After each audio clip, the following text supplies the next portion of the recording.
अस्सलाम वालेकुम। आज का जो हमारे पास टॉपिक है वो है program number 2.15 which is basically कि आप रेडियस का इनपुट लें, रेडियस इनपुट के तौर पे लें स्फीयर का और उसका वॉल्यूम कैलकुलेट करें। और यहाँ पे उसने आपको वॉल्यूम का फार्मूला भी बता दिया है विच इज़ 4/3 πr³। अगर आपको फार्मूलाज ना बताएं तो आपको ये बेसिक फार्मूलाज कुछ याद भी होने चाहिए पेपर पॉइंट ऑफ व्यू से, क्योंकि मे बी वो आपको फार्मूलाज ना बताएं। So let's begin. As we know that सबसे पहले हम लिखते होते हैं हेडर फाइल, और मैंने यहाँ पे लिख दी हेडर फाइल और नीचे मैंने स्टार्ट कर दिया मेन फंक्शन। मेन फंक्शन लिखने के बाद सबसे पहले आप देखें कि आपने यूज़र से क्या लेना है। तो यूज़र से हमें स्फीयर का रेडियस लेना है, और हमें ये बात पता ही होनी चाहिए कि रेडियस जो है वो पॉइंट में भी हो सकता है।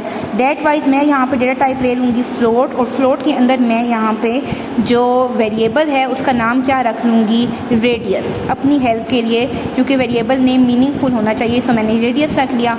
और मुझे क्या कैलकुलेट करना है, वॉल्यूम। सो अगर मेरा रेडियस फ्लोट में होगा तो डेफिनेटली मेरा आंसर भी फ्लोट में होगा। सो मैंने यहाँ पे दूसरी चीज़ क्या लिख ली, वॉल्यूम।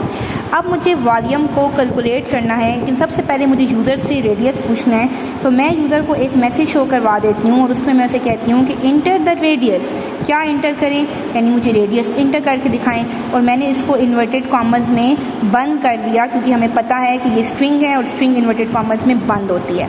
फिर हमने लगा ली स्कैन एफ, और स्कैन एफ वो इनपुट फंक्शन है जिसके थ्रू हम यूज़र से वैल्यू लेते हैं, क्योंकि हमें रेडियस यूज़र से लेना है। सो डेट वाइज मैं यहाँ पे स्कैन एफ लगाऊंगी, और स्कैन एफ लगाने के लिए स्टार्ट करते होते हैं inverted commas double quotation mark, आगे लिखते हैं format specifier. Format specifier data type के अकॉर्डिंग होते हैं, और यहाँ पर डेटा टाइप फ्लोट है और फ्लोट का स्पेसिफायर होता है %f। इन्वर्टेड कॉमर्स बंद, आगे लगाया जाता है कॉमा, आगे एम्पीसेंट साइन लगाया जाता है। क्यों लगाया जाता है मैं ऑलरेडी स्कैन एफ में बता चुकी हूँ, आप देख सकते हैं। एंड और एंड ऑपरेटर लगाने के बाद हम यहाँ पे उस वेरिएबल का नाम रखते हैं जिसमें वैल्यू लेनी है, और वो वेरिएबल हमारे पास यहाँ पे है रेडियस, और मैंने कर दिया यहाँ पे सेमीकोलन लगा के बंद। नाउ हमें वॉल्यूम कैलकुलेट करना है, और वॉल्यूम कैलकुलेट करने के लिए मैंने यहाँ पे वेरिएबल वॉल्यूम लिया हुआ है। अब यहाँ पे जो मेन बात है वो इस फार्मूले को समझने की है। सबसे पहले देखें 4/3, तो हमने पढ़ा हुआ है कि ये वाला जो साइन होता है ये डिवीजन साइन होता है। ये हमने अरिथमेटिक ऑपरेटर्स के अंदर साइन देखे हुए हैं कि 4/3 को कैसे मेंशन किया जाता है। अब 4/3 को मेंशन करने के बाद यहाँ पे उसको पाई से मल्टीप्लाई करना है, और पाई एक कांस्टेंट है जिसकी वैल्यू हमें पता है 3.1415। ठीक है, तो हम यहाँ पे, और फिर जिसके दरमियान में कोई साइन नहीं होता वहाँ मल्टीप्लाई का साइन होता है, और मल्टीप्लाई का साइन कंप्यूटर साइंस के अंदर स्टेरिक के तौर पे लगाया जाता है। सो स्टेरिक 3.1415। उसके बाद अगेन रेडियस इससे मल्टीप्लाई हो रहा है, क्योंकि कोई साइन नहीं है तो वहाँ पे मल्टीप्लाई का साइन है, तो मैं दोबारा ये लगा लूँगी। अब देखें ये r³ है, और मैंने कल के प्रोग्राम में भी ये बात बताई थी कि किसी भी क्यूब को तोड़ने का मतलब होता है r multiply by r multiply by r, यानी अपनी चीज़ को अपने साथ 3 दफ़ा मल्टीप्लाई करना। स्क्वायर का मतलब होता है अपने आप को ही 2 दफ़ा मल्टीप्लाई करना। क्योंकि सी लैंग्वेज के अंदर क्यूब और इसके कोई फंक्शंस नहीं है, तो आप यहाँ पे डायरेक्ट मल्टीप्लाई करेंगे।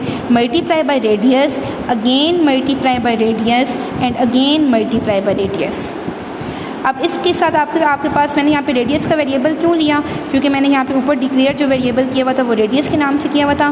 सो रेडियस अपने आप से 3 दफ़ा मल्टीप्लाई हुआ, और डेट्स हाउ आपके पास वॉल्यूम कैलकुलेट हो जाएगा। अब मुझे इस वॉल्यूम को प्रिंट भी करना है, सो मैं लिखूँगी print F volume of sphere is, क्योंकि स्फीयर का वॉल्यूम था तो मैं लिखूँगी वॉल्यूम ऑफ स्फीयर इज़, जो कि क्या है %f, क्योंकि मेरा वॉल्यूम की डेटा टाइप क्या है, फ्लोट, और फ्लोट में %f, और %f के बाद मैं यहाँ पे इन्वर्टेड कॉमर्स करूँगी बंद, कॉमा, और कॉमे के बाद वो वेरिएबल लिखूँगी जिसमें वॉल्यूम पड़ा है, और वॉल्यूम में पड़ा है। तो मैंने यहाँ पे लिख दिया वॉल्यूम, इन्वर्टेड कॉमर्स कर दिए क्लोज, डेलीमीटर भी कर दी बंद।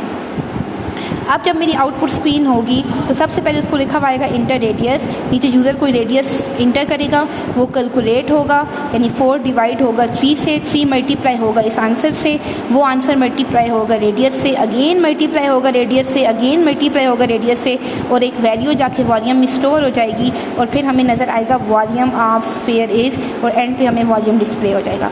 डेट्स हाउ आपके पास किसी भी स्फीयर का रेडियस शो होता है, और ये उसका कंप्लीट प्रोग्राम है, क्योंकि बुक का प्रोग्राम नंबर 2.15 है।